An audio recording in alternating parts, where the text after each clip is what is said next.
Fala pessoal, tudo bem? Acho que todo mundo já está acompanhando aí nas redes sociais ou já até recebeu o e-mail falando sobre a mudança no processo de classificação de vagas para os mundiais 70.3 e da distância full da franquia Ironman. Então a gente está gravando esse vídeo aqui para poder tentar esclarecer um pouco mais esses pontos. Tem algumas coisas que ainda estão um pouco obscuras, mas eu tenho certeza que a gente vai aprendendo nas próximas semanas e meses à medida que essa nova sistemática vá sendo aplicada já no nosso dia a dia, né? Aqui a gente destacou 5 pontos que vale a pena a gente trocar um pouquinho de ideia sobre isso para tentar entender um pouco melhor. O primeiro ponto é: esse novo sistema de classificação é válido apenas para a categoria Age Group, né? Não é válido para a categoria profissional. Então o profissional continua da mesma forma como estava e agora as categorias Age Group, essas sim vão sofrer uma modificação no processo de classificação. Segundo ponto é um sistema baseado em performance. Então, o objetivo da organização do Ironman ao migrar para esse novo processo de classificação é permitir que os atletas de melhor performance naquele dia da prova tenham a chance de participar do Mundial. Então, isso corrige algumas imperfeições que já podem ter acontecido no passado, como, por exemplo, um atleta que chegou entre os 5 primeiros no pódio geral, mas como ele foi o terceiro da categoria e a categoria tinha 1 ou 2 vagas, esse atleta acabou ficando de fora do Mundial, ou seja, performou super bem na prova, entre os primeiros gerais da prova, das categorias Age Group, mas como na sua categoria tinham poucas vagas, ele acabou ficando de fora. Mas era um atleta de muito boa performance, de alta performance. Então o objetivo é tentar corrigir um pouco esses pontos que já aconteceram em situações no passado. Esse assunto dentro da franquia do Ironman já é discutido desde 2019, então não é um assunto novo. Então desde 2019 o Ironman já vem pensando em fazer essa mudança e nos últimos meses, por conta aí do período de pandemia que eles pararam de tocar nesse assunto de novo, aí nos últimos meses eles retomaram, inclusive até com formação de um comitê para poder avaliar qual que seria a melhor solução para esse processo de classificação, voltou a discutir sobre isso e apresentou no dia de hoje esse novo processo de classificação. Então não é algo recente, ou seja, é algo que a organização já vem querendo trabalhar há um tempo. Isso é bem legal porque também teve tempo para poder discutir qual que seria a melhor forma. Um quarto ponto é essa modificação ela já passa a valer a partir de agora. Então, a partir do dia 6/7 agora, vão ocorrer 2 provas de 70.3 e essas 2 provas já vão classificar para o Mundial de 70.3 de 2026 e elas já vão funcionar nessa nova sistemática. Já para a distância full, começa no dia 16 de agosto, que vai ter uma prova e essa prova ela já vai funcionar com esse novo sistema de classificação, tá? E a cada ano, obviamente, esse ciclo vai sendo renovado, né? Principalmente do ponto de vista de cálculo, que já a gente vai entender sobre isso. E por fim, antes da gente entrar nos detalhes mais complexos desse processo de classificação ali do ranqueamento que a franquia Ironman está propondo, existem 2 formas de você conseguir sua vaga numa prova. Então a vaga vai ter uma quantidade X, a prova vai ter uma quantidade X de vaga a ser distribuída e essas vagas você pode conseguir ela de 2 formas. A primeira é o que eles estão chamando de classificação automática. Então, se você chegou entre os 3 primeiros da sua categoria, você tem chance de pegar essa vaga. É uma única vaga que a princípio é destinada para o campeão da categoria e se o campeão da categoria não pegar, rola a vaga para o segundo colocado na categoria. Se o segundo colocado não pegar, rola a vaga para o terceiro colocado na categoria. Se o terceiro colocado não pegar, essa vaga não rola mais para o quarto, quinto e assim por diante. Essa vaga vai ser colocada junto com as demais vagas que vão ser distribuídas no que eles estão chamando de performance pool. Então a primeira forma de você conseguir sua vaga chegue entre os 3 primeiros da sua categoria.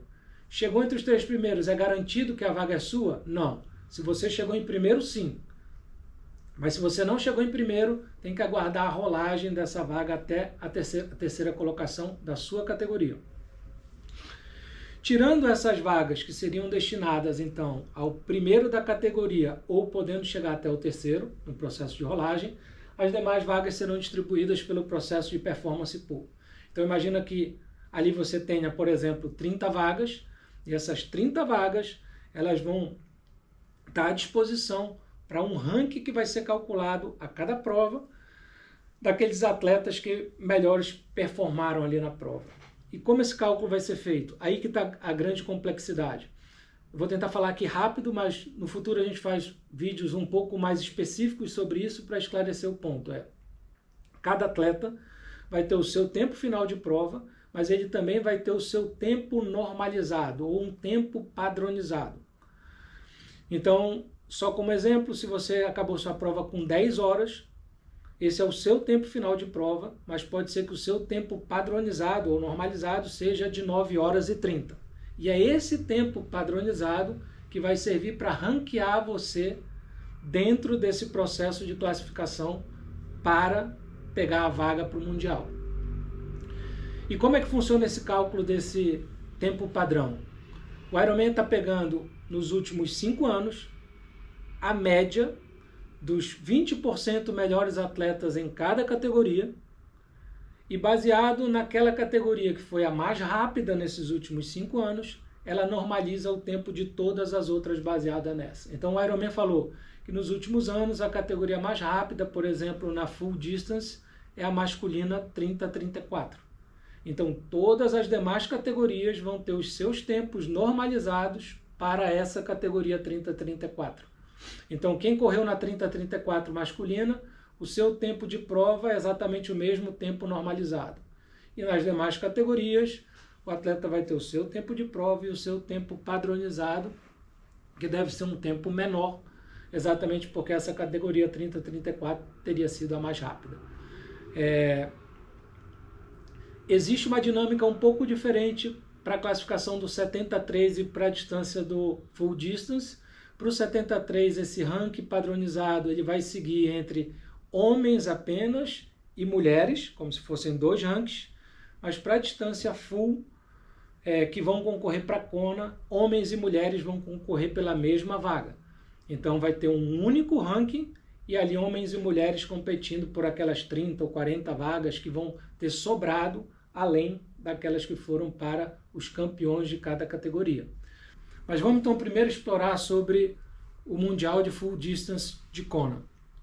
Então, como são feitos os cálculos para chegar naquele tempo padronizado ou normalizado do atleta naquela prova? Então, a ideia por trás dessa sistemática é, nessa base de cálculo, o Ironman pegou a média dos 20% melhores atletas em cada categoria. Nas últimas 5 edições de Kona, e aqui é muito específico para Kona, inclusive para quando foi um único dia de competição entre homens e mulheres, então não faz parte desse cálculo médio para essa tabela atual, quando as mulheres competiram sozinhas ou quando os homens competiram sozinhos, ou quando o Mundial aconteceu do Full Distance em outra cidade, como foi o caso de Nice. Então eles pegaram os últimos 5 anos, as últimas 5 edições, quando homens e mulheres competiram na ilha de Kona juntos, no mesmo dia. E aí, baseado nesses 20% melhores de cada categoria, eles conseguem identificar qual categoria é a mais rápida de todas. E aí eles vão fazer um processo de normalização ou de padronização baseado nessa categoria. Então, essa categoria mais rápida vai ser o que é chamado nesse processo de normalização, que é um processo estatístico, vai ser chamado de base 1. Então, todas as demais categorias, elas vão ser baseadas proporcionalmente nessa categoria mais rápida. E quem foi a categoria mais rápida na Full Distance nessas últimas 5 edições? Foi a categoria masculina 30-34. Então, essa categoria 30-34, aqui na tabela, ela vai receber o número 1. E todas as demais categorias, elas vão receber um coeficiente de transformação.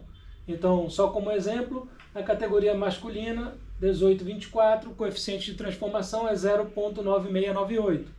A feminina é 0,8567.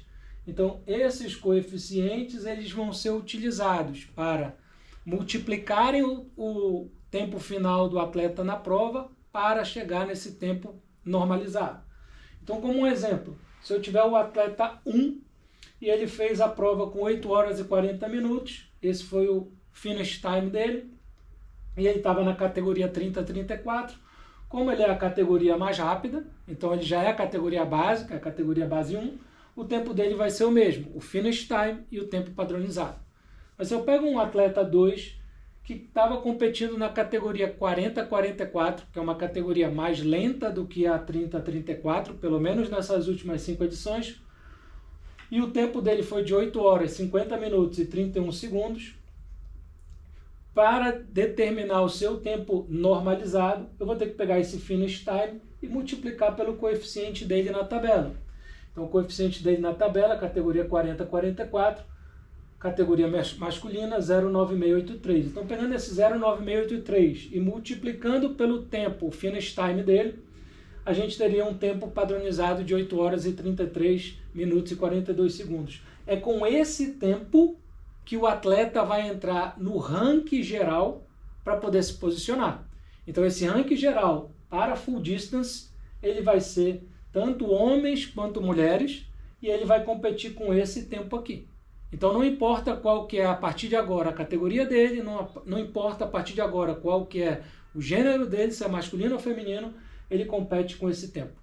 Então, se esse tempo for o suficiente para ele poder estar dentro do número de vagas naquele ranqueamento, ele tem a chance de pegar a vaga. Caso contrário, ele vai ter que esperar o processo de rolagem que pode acontecer, como já acontece normalmente no ciclo atual. Beleza, então essa foi a regra para full distance, competindo para Kona. Para o Mundial de 70.3, a ideia é a mesma, é a ideia do processo de normalização daquele finish time do atleta, então aquele tempo que ele concluiu a prova. Só que para o 70.3 tem uma pequena diferença. Os atletas eles vão competir em dias diferentes.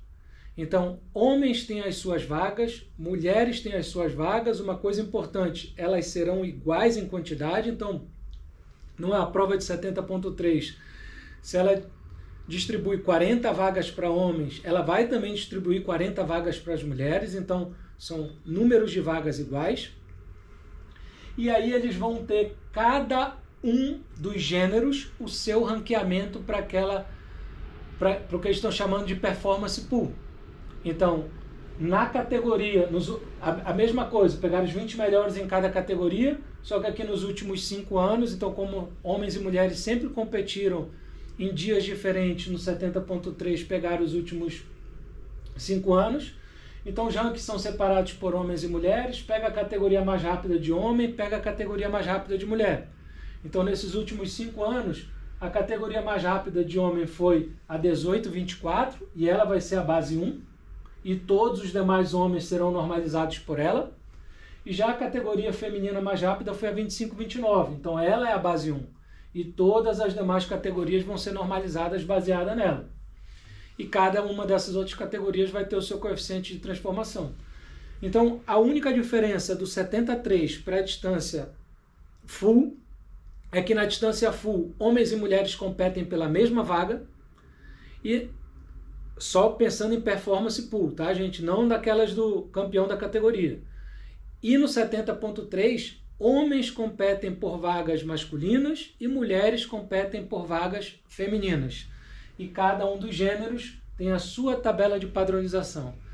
Essa tabela já está disponível no site do Ironman, então se você for fazer uma prova nas próximas semanas e já quiser ter mais ou menos uma ideia para poder calcular e saber qual seria o seu tempo normalizado, basta pegar o seu tempo final de prova e multiplicar por esses coeficientes de cada categoria que você vai saber o seu tempo normalizado. E esse tempo normalizado é o seu ticket para competir com uma vaga dentro daquele ranking. Então, essas eram as principais informações sobre o cálculo, como ele é feito. Mais uma vez, é um procedimento estatístico muito comum, muito utilizado em concurso público ou em outras situações onde você quer comparar coisas que não são tão comparáveis diretamente, e aí você faz esse processo de normalização para ser uma comparação mais justa. Então essa é a ideia que está por trás do cálculo. Não é um cálculo tão complicado assim, mas a partir de agora a gente precisa se acostumar com isso. Beleza? Então, se de repente teve alguma dúvida ou quer saber mais informação sobre essa nova dinâmica, comenta aqui pra gente que a gente vai ter o maior prazer de tirar essas dúvidas para você. Até mais, gente.